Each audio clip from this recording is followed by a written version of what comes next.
কথায় বলে মাছের মধ্যে রুই আর শাকের মধ্যে পুঁই। নমস্কার। মাছটা আমি এবার ভালো করে আঁশটা ছাড়িয়ে নিচ্ছি। মাছটা কিন্তু একদম টাটকা, নড়ছে না কিন্তু টাটকা একদম মাছটাকে আঁশটা আমি ভালো করে ছাড়িয়ে পরিষ্কার করে দিয়ে নিয়েছি। এবার নুন আর হলুদ নিচে আমি ভালো করে মাখিয়ে নিলাম। মাখিয়ে নেওয়া এবার মাছ রান্না করবো বলে আমি নিয়েছি মাছে দেওয়ার জন্য বরবটি নিয়েছি কালারিং, দুটো আলু আর একটু রকম লঙ্কা নিয়েছি, আদা আর নিয়েছি পেঁয়াজ। এই সব কিছু আমি এবার শিলে গোটা জিরে দিয়ে বাটবো। সব কিছু ভালো করে বেটে নেব মিহি করে। বাটা মশলার স্বাদ কিন্তু অন্যরকম। কড়াইতে দিয়ে দিচ্ছি মাছটা আমি ভেজে নেব ভালো করে। মাছটা আমার ভাজা হয়ে গেছে, এবার মাছটা আমি নামিয়ে নিচ্ছি। মাছ নামিয়ে এবার দিয়ে দেবো মাছের তেলেই আমি আলুগুলো ভেজে নেব ভালো করে।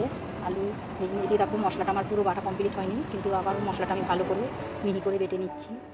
করে নিচ্ছি আমি সাদা জিরে আর পেঁয়াজটা দিয়ে একটু কষিয়ে নিয়ে এবার বাকি মশলাগুলো দিয়ে দেবো। দেখো জিরে তো লঙ্কা আদা বাটা দিয়ে দিলাম, দিয়ে কষিয়ে এবার দিয়ে দিলাম হলুদ দিয়ে আবারও একটু কষিয়ে নিচ্ছি। নেওয়ার পরে এবার দিয়ে দেবো বরবটি আর আলু দিয়ে ভালো করে কষাবো একটু নেড়ে চেড়ে, যাতে বরবটি আলুর সাথে মশলাটা মিশে যায়। আর দেবো গরম জল। সাইডে আমি গরম জল করে রেখেছিলাম, গরম জল দিলাম। ঝোলটা আমার বেশি পাতলা হবে না, তবে একবারে গাঢ়ও হবে না, এরকমভাবেই রান্নাটা করব। রান্নাটা হয়ে এসে বলে স্বাদ আনার জন্য একটু চিনি দানা দিয়েছি আর দিয়েছি ধনে পাতা দিয়ে মাছটা আমার রান্না হয়ে গেছে।